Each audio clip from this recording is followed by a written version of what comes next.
How welcome today we are here for deliver legal lecture. आज का जो हमारा लीगल टॉपिक है वो है फ्रॉड। फ्रॉड किसे कहते हैं? देखिए कंट्रैक्ट एक्ट सेक्शन 17 में इसको डिफाइन किया गया है। फ्रॉड फ्रॉड किसे कहते हैं?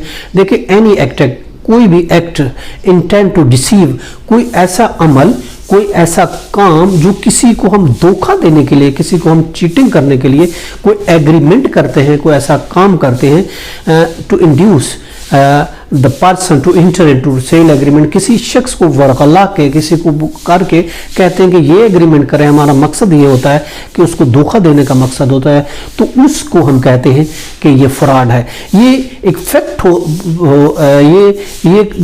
ये फैक्ट है, सच है, लेकिन हकीकत में वो सच नहीं होता। कहा जाए वो कहता है कि ये सच है, लेकिन हकीकत में किसी झूठी चीज होती है, कोई गलत चीज होती है, गलत को वो कहता है ये सच है। गलत को सच करने के लिए अगर कोई चीज करता है तो उसको हम फ्रॉड करते हैं, यानी किसी हक़ को छुपा लेता है, किसी फैक्ट को छुपा लेता है। अगर जो उसको पता है हकीकत क्या है मगर वो उसको पहला झूठ बोलता है, उस हक़ को छुपा लेता है, तो उसको हम कहते हैं कि ये एक फ्रॉड है। यानी वो जो एक वादा है, एक प्रॉमिस है, वो वादा पूरा जो है ना करने की गर्ज से अगर कोई काम इस तरह का करता है, कोई वादा खिलाफी अगर करता है कि वादा पूरा ना करूं मगर उसके खिलाफ जो करता है, इसको हम कहते हैं कि ये फ्रॉड है।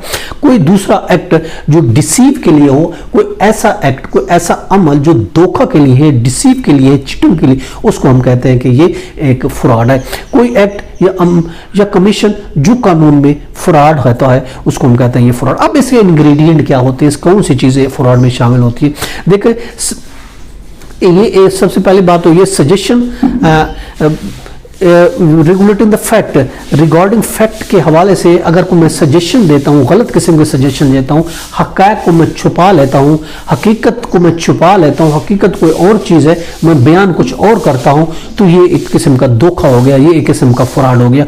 ये धोखा की नीयत से, मेरी नीयत धोखा की है और मैं कोई अमल करता हूँ, कोई काम करता हूँ, तो वो धोखा की नियत से करने के लिए वो होगा फ्रॉड होगा।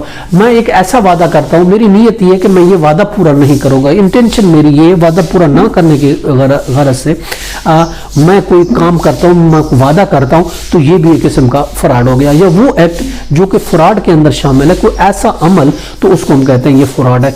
और इसके अलावा बेसिक ये होता है कि बेसिकली तो कोई कंसीलमेंट ऑफ द फैक्ट होता है, कोई हक़ाइक़ को छुपाया जाता है। अगर हम किसी हक़ाइक़ को छुपा लेंगे तो वो कहा जाएगा ये फ्रॉड है।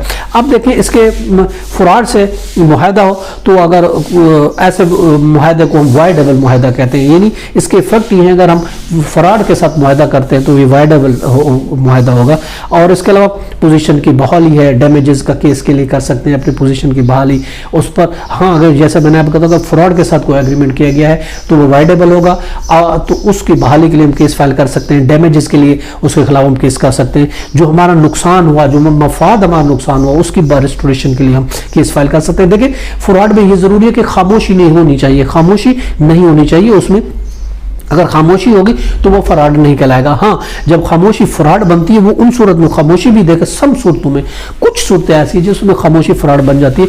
और उसमें ये कि जहां उसको ये ड्यूटी दी गई है कि आपने बोलना है, अगर वो नहीं बोलता तो वो खामोशी भी फ्रॉड कहलाएगी। और इसके अलावा हालात की अगर तब्दीली की सूरत में होती है तो उस सूरत में हालात तब्दील होते, हम नहीं बोलते, तो वो भी एक किस्म का फ्रॉड कहलाएगा। और इसके अलावा कोई आधा सच बोलता है तो उसके अलावा तो वो भी एक किस्म की आधा सच बोलता है, उसमें भी हम खामोशी जो होती है तो वो भी आधी खामोशी, वो भी एक फ्रॉड बन जाती है। तो ये मुख्त सूरतें फ्रॉड की। इसके साथ इजाजत, हैव अ नाइस डे, अल्लाह हाफिज़।